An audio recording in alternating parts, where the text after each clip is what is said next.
La Iglesia, Comunidad Apostólica Misionera, presenta La Fuente de la Verdad, dirigida por el pastor Alberto Gallego.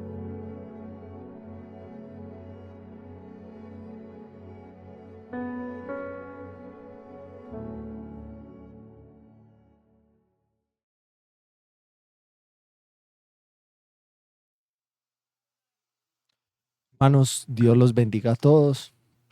Una vez más damos gracias a Dios por regalarnos esta oportunidad y en esta tarde que prestemos mucha atención, que respondamos a esa oportunidad y a esa misericordia, prestando atención con lo que Dios quiere hablarnos en esta tarde. Vamos a orar, primero que todo, como siempre lo hacemos, para pedir su dirección. Bendito Dios, Padre Celestial, en esta tarde te damos nuevamente gracias, infinitas gracias Dios por regalarnos esta oportunidad de estar aquí presente, Señor. Gracias por tu palabra, gracias por tu misericordia y tu amor para con tu pueblo, Señor. De la misma manera te pedimos que nosotros prestemos atención y respondamos, Señor, con gratitud a lo que tú nos hablas, obedeciendo y sirviéndote, Padre. Te bendecimos y te alabamos en el nombre de Jesús. Amén y amén.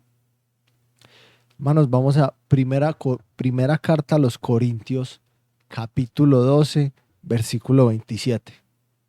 Y dice: vosotros pues sois el cuerpo de Cristo y miembros cada uno en particular.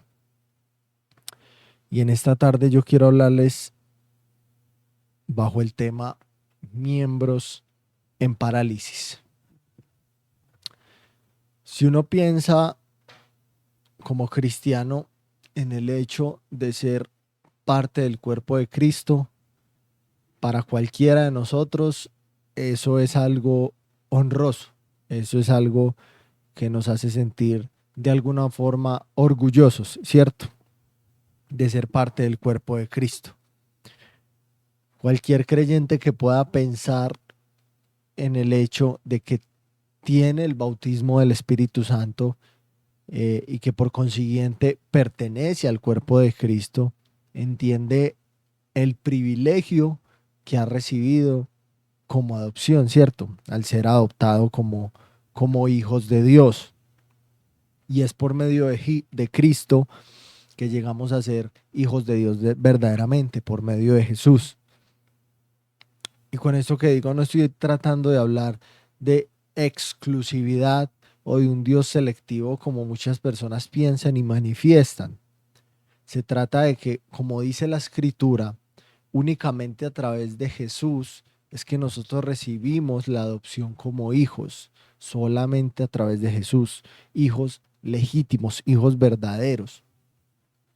Tenemos que tener presente que solamente los hijos son quienes reciben la herencia. Solo esas personas que hacen parte de la familia es la que tienen esa parte en la herencia también. Y nosotros somos miembros de la familia de Dios, sus hijos. Efesios capítulo 2, versículo 19 dice: así que ya no sois extranjeros ni advenedizos, sino conciudadanos de los santos y miembros de la familia de Dios. Como miembros de la familia de Dios, nosotros también constituimos el cuerpo de Cristo, el cual dice la palabra que es su iglesia. Esos miembros del cuerpo de Cristo nos está indicando que nosotros somos participantes del cuerpo de Cristo. ¿De qué manera? Dice la Biblia que en su muerte, en su sepultura y en su resurrección, nosotros participamos en su muerte porque nosotros por su sangre hemos sido comprados. Y en ese momento en que hemos sido comprados, nuestro viejo hombre, nuestra manera pasada de vivir ha muerto. De igual manera, para nosotros vivir ahora en una vida completamente nueva. También dice que participamos en su sepultura. Nosotros enterramos nuestra antigua manera de vivir. Ya queda atrás. Esa manera de vivir para nosotros ha quedado, podríamos decirlo de alguna manera, muerta, enterrada completamente. Ahora nosotros vivimos para obedecer al Espíritu. Y podríamos llamarlo que esto es un nuevo comienzo. Y finalmente participamos en su resurrección. Como dice la palabra, ahora somos nuevas criaturas, personas completamente distintas, personas con otro propósito y con otra visión en la vida. Segunda carta a los Corintios capítulo 5 versículo 17 dice: de modo que si alguno está en Cristo, nueva criatura es. Las cosas viejas pasaron. He aquí, todas son hechas nuevas. Y nosotros, conociendo y sabiendo todas estas cosas de antemano, cómo Dios nos ha tratado con tanta misericordia, con tanto amor, cómo Dios nos ha incluido como miembros de su propia familia, y cómo aún siendo miembros de su propia familia nos ha sustentado para que en el camino de la vida cristiana nosotros no desmayemos, ni desfallezcamos, ni nos desviemos.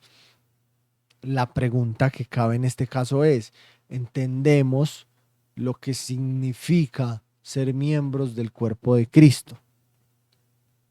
Y con esto quiero decir que más que comprender, digamos, de alguna manera la forma teórica de lo que significa ser miembros del cuerpo de Cristo, la teoría de lo que significa esto, comprender de una forma espiritual lo que esto verdaderamente implica. Yo me atrevo a decir que nosotros estamos en la época de la iglesia donde vivimos rodeados de miembros en parálisis. Y ya lo vamos a ir entendiendo, hermanos. Para eso quiero volver a leer el texto con el cual comencé el tema, que es primera carta a los Corintios capítulo 12 versículo 27, que dice: vosotros, ¿quiénes? Nosotros, pues sois el cuerpo de Cristo y miembros cada uno en particular. Y el versículo 28 dice: y aún nos puso Dios en la iglesia, primeramente apóstoles, luego profetas, lo tercero maestros, luego los que hacen milagros, después los que sanan, los que ayudan, los que administran, los que tienen don de lenguas. En estos dos versículos yo pregunto a cada uno de ustedes: usted se puede dar cuenta de lo que está sucediendo aquí? ¿Usted entiende y comprende lo que está pasando aquí en esta carta que Pablo escribe a los Corintios? Si nosotros analizamos de manera correcta y de una manera detenida este pasaje, si lo leemos despacio, nos damos cuenta de algo, y es que Pablo está clasificando a cada uno de los cristianos dentro de la esfera del servicio. Y dentro de esa esfera donde Pablo está clasificando a los cristianos, enumera diferentes formas de ejercer ese servicio, dándole el lugar a cada cristiano en alguna de ellas. Independientemente de si son muchas, cada cristiano entra en una de esas formas de servicio. Pablo toma el cuerpo de Cristo como parte de un todo, y también toma el cuerpo de Cristo como una parte individual en cada cristiano. A cada cristiano le asigna de manera indirecta en este texto una labor, un compromiso, digámoslo de una manera más sencilla, una forma de servir mediante una capacidad que Dios nos da a cada uno de nosotros. Y yo diría, esa capacidad de la cual Pablo está hablando acá de una manera indirecta, como les digo, no es ajena a ningún creyente. Por eso les decía, Pablo está clasificando a cada uno de los cristianos dentro de esa esfera del servicio. No está haciendo exclusividad con algunas personas, no. Está hablando de, por eso les decía, del cuerpo de Cristo como parte de un todo y como cada cristiano de manera individual dentro de ese cuerpo. Si nosotros prestamos atención, podemos darnos cuenta que ningún creyente en estos pasajes queda por fuera de la esfera del servicio. Todos, absolutamente todos los creyentes están llamados a servir, como miembros del cuerpo de Cristo. El cuerpo tiene muchos miembros, sí, y cada uno es particular y cada uno forma parte de un todo. Así es. Si nosotros hablamos del cuerpo humano, nosotros nos damos cuenta que se compone por cabeza, manos, torso, pies. eh, Podríamos hablar de otro tipo de partes que tenemos en nuestro cuerpo, como son los ojos, la nariz, etcétera, etcétera, etcétera. Y cada una de estas partes que componen el cuerpo humano cumple una función o una labor que contribuye a que el trabajo del cuerpo humano sea correcto, a que la función general del cuerpo humano sea correcta, a que el cuerpo humano constituya un todo, pero tiene miembros particulares. Usted y yo formamos parte de un cuerpo, del cuerpo de Cristo. Como les decía al principio, somos miembros unidos al cuerpo de Cristo, hacemos parte de ese cuerpo de Cristo y somos miembros que constituimos un todo y también somos miembros particulares, como funciona en el cuerpo humano. Y como miembros particulares, todos, absolutamente todos, tenemos una labor. Ningún cristiano ha sido llamado a ser un miembro en parálisis, hermano. Romanos capítulo 12, versículo 11 dice, en lo que requiere diligencia, no perezosos, fervientes en espíritu, sirviendo al Señor. Yo creo que lastimosamente si nosotros hoy hablamos de la iglesia, en gran parte, no toda, hermano, estamos hablando de miembros en parálisis. Esos miembros en parálisis son esos que están inútiles dentro de la obra del Señor. Son personas que, claro, han sido rescatados, han sido bautizados y han sido unidos a Cristo. Pero como miembros perdieron su funcionalidad. Y mi pregunta es, ¿qué provecho tiene para un cristiano que se presente en la iglesia los domingos, los sábados, qué sé yo, para sentarse en una silla sin ejercer ningún tipo de servicio a Dios? Y con esto lo que trato de decir, hermanos, es de qué le sirve a Dios un pueblo sin fruto de servicio. Nosotros, como creyentes, somos muy buenos en muchas ocasiones para expresar la gratitud que tenemos hacia Dios con palabras. Pero mi pregunta es, ¿cuál es la mejor manera o cuál es la manera, sería la pregunta correcta, de expresar la gratitud que tenemos hacia Dios? Nosotros no podemos engañar a Dios. Dios no es ingenuo para ser convencido con palabras que muchas veces, permítame decirlo, carecen de valor y de sentido.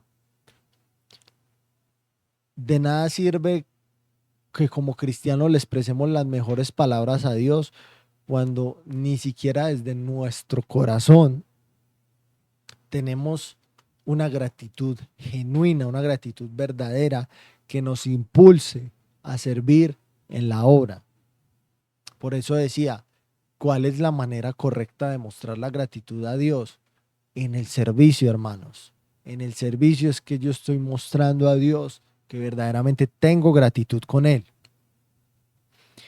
Muchas personas están constituyendo el cuerpo, están siendo miembros del cuerpo cuando el cuerpo entra como en parálisis. El cuerpo cuando entra en parálisis no se puede mover y por lo tanto no puede hacer nada y pierde de alguna manera su funcionalidad y su provecho. El problema es que las personas, los cristianos y esa parte de la iglesia que está viviendo hoy esta situación, no ha entendido lo que significa en realidad el servicio. No hemos comprendido lo que significa en realidad servir, lo que significa en realidad eh, ser un siervo de Dios, un servidor de Dios. Y no hemos comprendido eso porque tampoco hemos llegado a dimensionar un poco lo que Dios ha hecho por nosotros para que nosotros en gratitud sirvamos. No estoy hablando de obligación, estoy hablando de un servicio, como lo decía, por gratitud. Téngalo muy presente. Y tenga por seguro, hermanos, que si nosotros entendemos o entendiéramos un poco lo que significa el servicio y lo que la escritura dice al respecto del servicio, todos los cristianos, todos, sin excepción, estarían dentro de las iglesias realizando alguna labor, por mínima o insignificante que pueda llegar a parecer, aunque en la obra de Dios nada es insignificante. Éxodo capítulo 9 versículo 13 dice: Entonces Jehová dijo a Moisés: Levántate de mañana y ponte delante de Faraón y dile: Jehová, el Dios de los hebreos, dice así: Deja ir a mi pueblo para que me sirva. La orden de Dios en este caso, en este contexto, para Moisés era irle a decir a Faraón que dejara ir al pueblo para que le sirviera. Y yo quiero resaltar la frase, la última frase que dice este versículo 13, dice: para que me sirva. El pueblo de Israel se encontraba en cautividad, todos lo sabemos. Y no solo encontraba en cautividad, eran esclavos. Eran esclavos y eran esclavos que sufrían en gran manera. Esa esclavitud representaba hasta el maltrato físico que recibían en ese lugar y debían hacer cosas que no querían hacer por obligación, hermanos. Eran obligados y sometidos a hacer trabajos fuertes, trabajos duros, hermanos, y bajo el maltrato físico. Como esclavos tenían que servir a Faraón como él quisiera. Podríamos decirlo de forma coloquial, como a él se le diera la gana. Y aquí tenemos cuatro cosas muy importantes. Hablamos del pueblo de Israel, hablamos de Egipto, hablamos de Faraón y hablamos de la esclavitud que vivía el pueblo. Dios le manda a decir al faraón que deje salir al pueblo para que ellos le sirvan. Si el deseo de Dios hubiera sido otro o fuera otro, simplemente habría dicho: deja salir a mi pueblo. Y aquí tenemos un paralelo para con el cristiano, hermanos, para con cada uno de nosotros. El pueblo de Israel nos representa a cada uno de nosotros. Egipto, como todos bien sabemos, representa el mundo. Y Faraón representa al enemigo, al mismo Satanás. La esclavitud a la cual nosotros estábamos sometidos era ese servicio a Satanás para satisfacer sus propios deseos por sometimiento, hermanos. Nosotros estábamos en el mundo como esclavos también. Estábamos obligados a servir al mundo porque eso era lo único que hacíamos. Nosotros éramos maltratados y destruidos cada día y nosotros no nos dábamos cuenta, hermanos. Y Dios nos llamó, vuelvo y repito, para que me sirva. Dios nos sacó de Egipto y ahora nosotros somos esclavos de Jesús, pero en un contexto completamente distinto. Nosotros lo hacemos y nosotros estamos por amor, no por obligación. Nuestra condición ahora no está sujeta a una obligación. Nuestro servicio es por gratitud, como lo decía ahorita. Esa historia, como paralelo a nosotros, tiene una frase representativa, diría yo, que constituye una verdad espiritual para cualquier cristiano de cualquier época, hermanos, y para la iglesia en general, para el cuerpo de Cristo en general y para cada miembro en particular. Y es la frase: deja salir a mi pueblo para que me sirva. Dios nos sacó el pueblo para que como miembros estemos en parálisis. Dios no nos sacó del mundo de pecado y nos salvó y nos rescató para que estemos como miembros en parálisis. Y la invitación es, meditemos en la situación en la cual estamos viviendo, como miembros particulares, vuelvo y repito, y como iglesia en general. Cuáles son nuestros frutos de servicio y cuál es nuestra labor dentro de la iglesia de Dios. Que no sea que nos encontremos como miembros inútiles, hermanos, paralíticos, y aunque de pronto suene un poco fuerte, inútiles en la misma obra de Dios. Dios llamó al pueblo para que le sirviera. No hay excepciones, no hay exclusividad. Todos los cristianos estamos llamados a servir.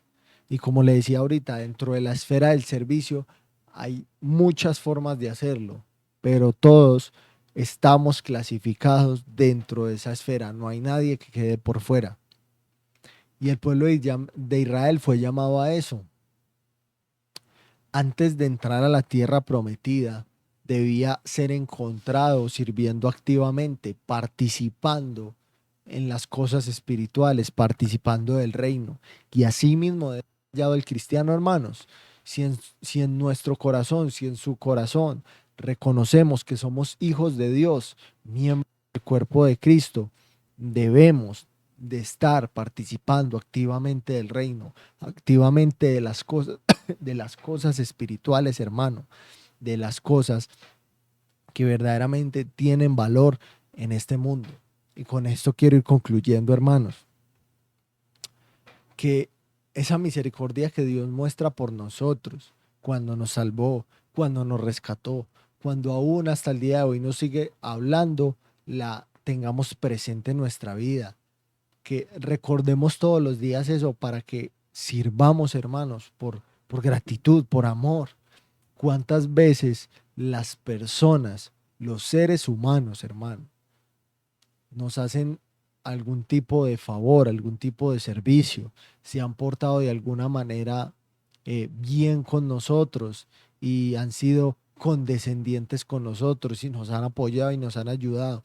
Y nosotros, independientemente si nos encontramos muy ocupados, si nos encontramos llenos de muchas labores, si esta persona nos pide algo, hermano, nosotros lo hacemos. Y cuando nos preguntan el por qué, decimos, porque tengo gratitud con esa persona por lo que ha hecho por mí. Lo hacemos con un ser humano, hermano. ¿Cómo no lo vamos a hacer con Dios, que aún hasta el día de hoy sigue velando por nosotros y nos sigue ayudando y nos sigue sustentando, como se lo decía al principio? Hoy se nos está haciendo una advertencia y es una muestra más de la misericordia de Dios. Y lo vemos con el pueblo de Israel, hermanos. ¿Cuántos años también el pueblo de Israel pasó en el desierto, hermanos? Y la misericordia de Dios lo sostenía.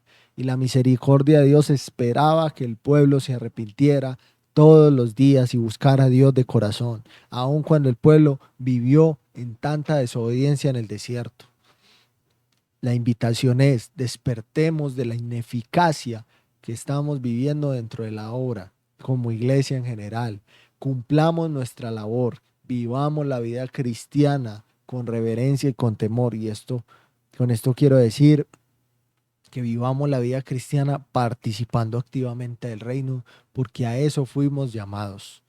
Recordemos, hermanos, primera carta a los Corintios capítulo 15 versículo 58 dice: así que, hermanos míos amados, estad firmes y constantes, creciendo en la obra del Señor siempre, sabiendo que vuestro trabajo en el Señor no es en vano.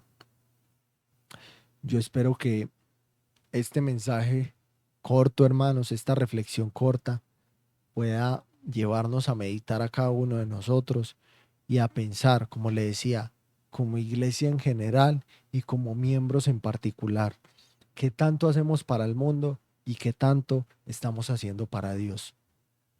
Bendito Padre Celestial, te damos gracias, Señor, por tu palabra. Te damos gracias, Señor, porque tu misericordia sigue actuando a nuestro favor, Señor. Nos sigues hablando, nos sigues sustentando y sigues dando advertencia a nuestras vidas, Señor. Aún en este tiempo, Padre, aún en esta época, Dios. Que tu iglesia despierte, Señor. Que en tu iglesia, Señor, haya miembros activos, Señor.